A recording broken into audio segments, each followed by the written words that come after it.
DHS drove those trucks into a parking lot of a Home Depot near MacArthur Park. One of the Border Patrol drivers apparently did pose as someone looking for work, but then immigration agents came out of the trucks and dozens of people scattered.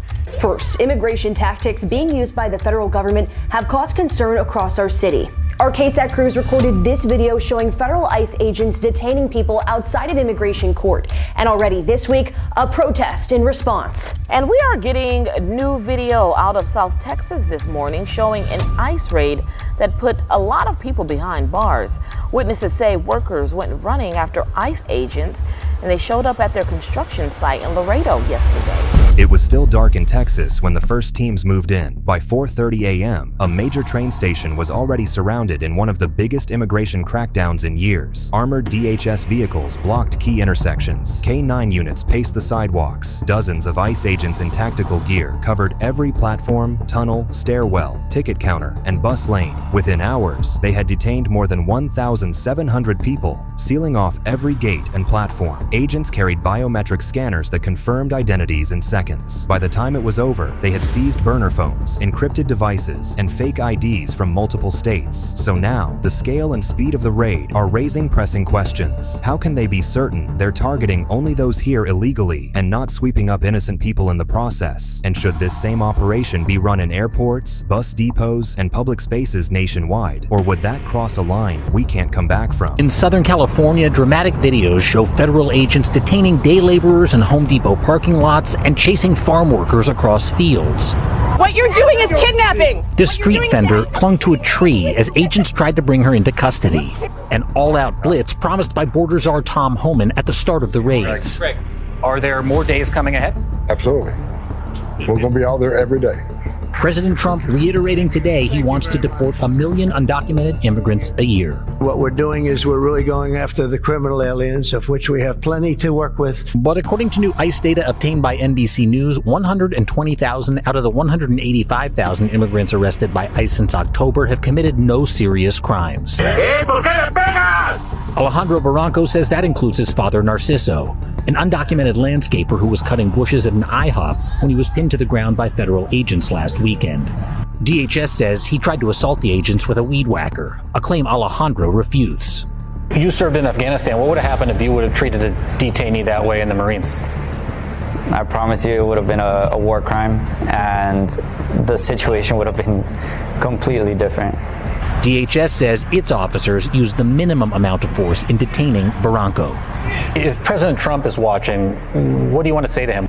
I want President Trump to know that not all these undocumented people are bad. Most of them are here, hardworking people. As you guys probably know, operations like these have been in the works for months, and this one was no different. According to Trump's border czar Tom Homan, ICE had been tracking high-risk individuals across multiple states, starting with court records, which identified people with outstanding removal orders, missed immigration hearings, or active warrants from immigration judges. We still focus on public safety threats and national security threats, but if we find an illegal alien in the process of doing that, they're going to be arrested too. If you're in the country legally, you're not off the table. Once they identified the illegals, analysts pulled rail transit records and worked with Amtrak and local rail agencies to match travel patterns to those names. If someone was buying tickets under an alias, investigators dug into payment details, trip histories, and even the seating charts to connect them back to a real identity. Facial recognition software added another layer. Cameras inside the station and in surrounding transit areas quietly flagged anyone matching their profiles. Overhead, drones fed a live aerial view to the mobile command post, helping teams track targets as they moved through the building. And by the time agents stepped onto the platforms, they already knew exactly where their highest priority people were. At 6 a.m., the shift from preparation to action happened instantly. Trains were halted, boarding gates stayed closed. Anyone trying to enter or exit found themselves face to face with a federal officer. Inside, teams began moving in small groups through the platforms, ticket lines, and waiting areas. Each carried biometric scanners that could confirm confirm someone's identity in seconds. If a name, face, or fingerprint matched their database, the person was guided out of the line and into a secure processing area. That processing area was a controlled zone inside the station where detainees were logged, searched, and sorted. Now, not all the illegals were arrested for the same reason. The majority of them had final removal orders that they had ignored for months or even years. Others had skipped asylum hearings or been caught using forged documents. Just a few of them were flagged for connections to smuggling routes or gang activity that spanned multiple states. But what agents found during the operation was even more shocking. ICE officers confiscated burner phones, encrypted devices, and stacks of IDs from different states. Intelligence teams on site began analyzing them immediately, and within minutes, they extracted phone contact lists, text histories, and geolocation data, sometimes linking detainees to others still moving through the station. This created a live feedback loop. New names and faces were sent directly to the sweeps still underway, allowing agents to pick up additional suspects who hadn't even been on the original list. Witnesses described the scene as calm but intense. Commuters arriving for their morning trains found the building under full control, with uniformed agents at every corner and plainclothes officers blending into the crowd. People were directed where to stand, where to go, and most followed instructions without resistance. By the time the last detainees were loaded onto waiting buses, more than 1,700 people had been taken into custody. Now that's a number you'd normally hear after weeks of coordinated raids in multiple cities, not from one location on a single morning. And it all happened without the chaos of a chase or the confusion of a random sweep. For ICE, this was a proof of concept. They'd shown they could use months of intelligence work, advanced tech, and precise timing to walk into a busy public space and take exactly who they were looking for, quietly, efficiently, and without losing control of the scene. But outside that station, the impact was already spreading. Within hours, governors, mayors, and lawmakers were weighing in, and as those voices got louder, the momentum started building towards something far bigger than a single raid. By the time buses full of detainees began leaving the station, news of the raid was already moving faster than the trains it had stopped. In Texas, the first public statement came from Governor Greg Abbott, and he didn't hold back. Texas is fully authorizing law enforcement in the state of Texas to assist in making sure that we have an organized legal immigration process, and that the start of a good legal immigration process means ending the illegal immigration process that existed under Joe Biden. He called the operation a bold stand for law and order, a model for how immigration enforcement should look across the country. Mayors from nearby cities backed him, praising the coordination between state and federal forces. In Washington, southern state lawmakers seized the moment, saying this was proof that targeted, intelligence-driven enforcement works and works without causing chaos. Some went further, urging Congress to increase funding for ICE and expand its authority to operate in more public infrastructure hubs. For commuters who use that station daily, the reaction was almost entirely supportive. In interviews, people talked about how they'd felt uneasy for months, complaints about loitering, suspected stolen IDs, and even small businesses struggling with what they believed was illegal labor competition. In one particularly shocking incident, KELOLAND News reported that an illegal immigrant stole Homeland Security Secretary Kristi Noem's purse while she was having lunch with her family. Court documents say Bustamante Leyva sat in the seat closest to the Secretary of Homeland Security. You know, we were with a big family and 4 kids under the age of 4. I had it right between my feet. Court documents say Bustamante Leyva eventually used his left leg to slide the purse towards him. The yellow circle on the left shows Noem's handbag under her chair. In the circle on the right, it's no longer there. Now, the shocking thing is, this was not his first time. In fact, Secretary Kristi Noem was his third known victim. Investigators used surveillance video to track Bustamante Leyva as he made his way through Washington, D.C. The man, often seen in a medical mask, is accused of 3 robberies between April 12th and April 20th. Court documents say he would often carry a coat in his arms and use it to conceal the stolen items. The first victim had her purse on the back of her chair. He walks behind her, and then the purse was gone. Surveillance from the second crime shows a man believed to be Bustamante Leyva standing behind seated customers. Investigators say he reached into a bag and grabbed what appeared to be a wallet. So, you understand the danger of having people like this live around us and roam freely in our country. One man told reporters, "It's about time someone did something," and it wasn't just local sentiment shifting. Polls taken shortly after the raid showed a spike in support for immigration enforcement, not only in Texas, but across key swing states. A Harvard-Harris poll put national national support for Trump's deportation plan at 74%, while a separate poll found that 62% of voters supported mass deportations outright. Perhaps most surprising, more than half of Hispanic respondents backed the idea, an 11% jump in strong support in just a few months. Analysts started comparing the political moment to what they call demographic correction cycles. This simply means periods in history when public frustration over economic strain, overcrowding, or cultural shifts fuels a demand for rapid enforcement. In this case, frustration had been building for years, and the Texas train station raid became the clearest example yet of that pressure turning into action. Inside Congress, some lawmakers quickly drafted proposals to replicate the operation strategy nationwide. Now, the discussion isn't only about border towns anymore. It has shifted to taking the same model into bus terminals, rideshare hubs, and major airports. Many people see it as restoring public safety and protecting resources. However, not everyone agrees, but others warn it could lead to constant surveillance in everyday spaces, violating basic human rights. I think the projection of what people see who we are is wrong, and they have the misconception of we're going after people and families, and that's not true. We do targeted operations.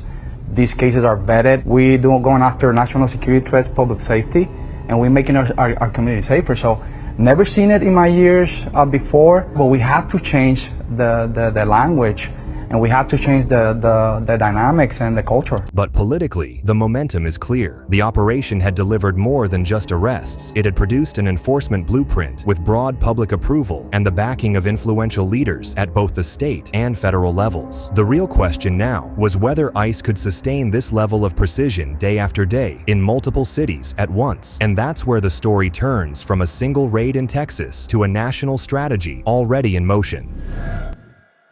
And that blueprint from Texas, ICE now wants to roll it out across the entire country. After the Texas raid, ICE leadership wasted no time making it clear that this wasn't a one-off win. Internally, they'd already labeled it the template for future operations. The same planning, the same layered intelligence, the same rapid lockdown tactics, just applied to other high traffic points across the country. High-risk train stations were only the beginning. Bus depots, rideshare hubs, and even airports were added to the review list. Anywhere a large flow of people could blend in and move through unnoticed was now considered fair game. And thanks to the data collected in Texas, analysts had new names, new routes, and new networks to target next. Now, this is where technology becomes the real driver. ICE is now using AI-driven screening tools that can flag high-risk behavior in seconds. Mobile surveillance units can pull IDs and scan license plates on the fly, checking them instantly against federal databases. It's a level of speed and precision that, even a few years ago, would have been impossible without weeks of back and forth between agencies. According to Tom Homan, Trump's border czar, the agency's goal moving forward is ambitious: 3,000 arrests per day nationwide.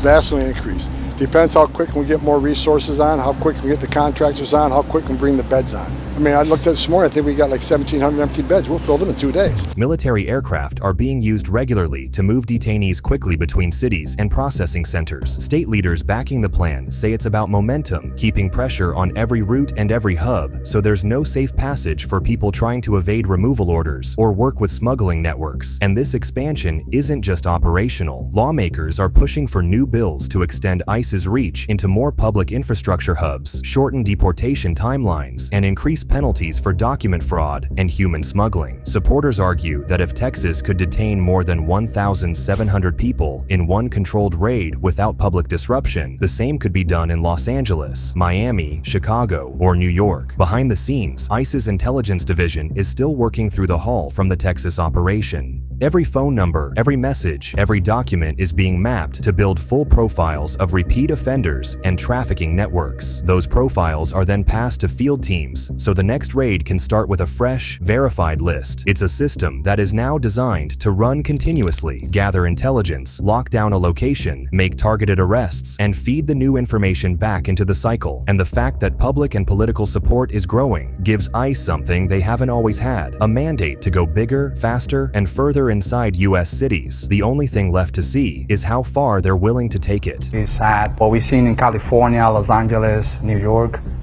it is, in my opinion, unacceptable. We have to do our job. We raise our hands to defend the Constitution, and we're enforcing the law. So we're adjusting as we see what's going on in our country, but it's saddening my heart, especially when you serve in combat and come back and see your country so divided. It has been very sad to see how we're villainized, the names used towards us. I mean, just doing this right now, I mean, I had to talk to my family about it and talk to them and say, hey, this is something I believe in, something I think is important for us to get our stories out there and let the American public know we're humans. We got a job to do. We're just enforcing the law. We're not making up the law.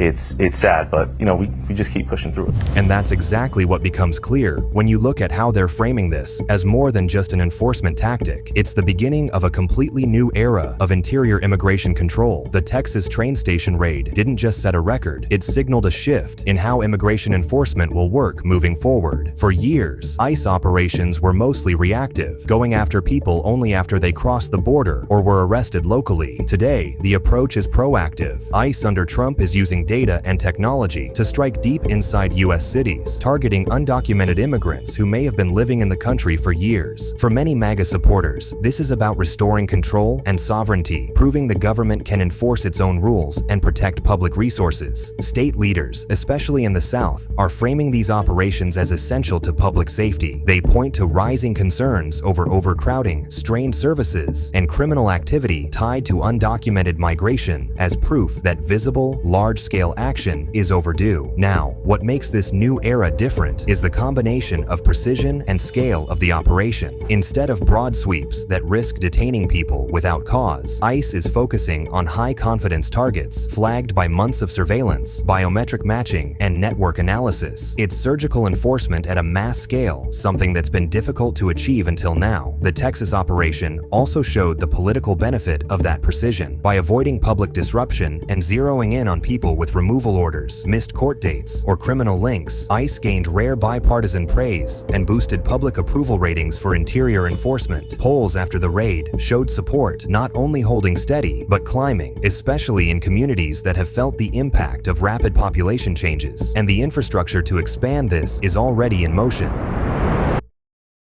Federal and state officials are drafting laws to give ICE faster deportation timelines, expanded access to transportation hubs, and harsher penalties for fraud and smuggling. Technology contracts are being signed for more mobile scanners, AI-based flagging systems, and drone surveillance units. Every one of these tools feeds into the same cycle: identify, confirm, detain, and extract intelligence for the next mission. For undocumented migrants, the message is clear. Train stations, bus depots, airports, and city centers are no longer off limits to enforcement. And for the agencies running these operations, the lesson from Texas is equally clear. With the right intelligence, a single morning in one city can reshape the conversation about immigration control nationwide. If 1,700 arrests in a single dawn raid made headlines, ICE is betting that the next wave, spread across multiple cities on the same day, will redefine what immigration enforcement looks like in America. And by the time the public sees it happening, the operation will already be over. Please feel free to share your thoughts with us in the comments below, and don't forget to subscribe to our channel for more in-depth videos like this. Meanwhile, click on any of the cards on your screen right now to watch more of our videos.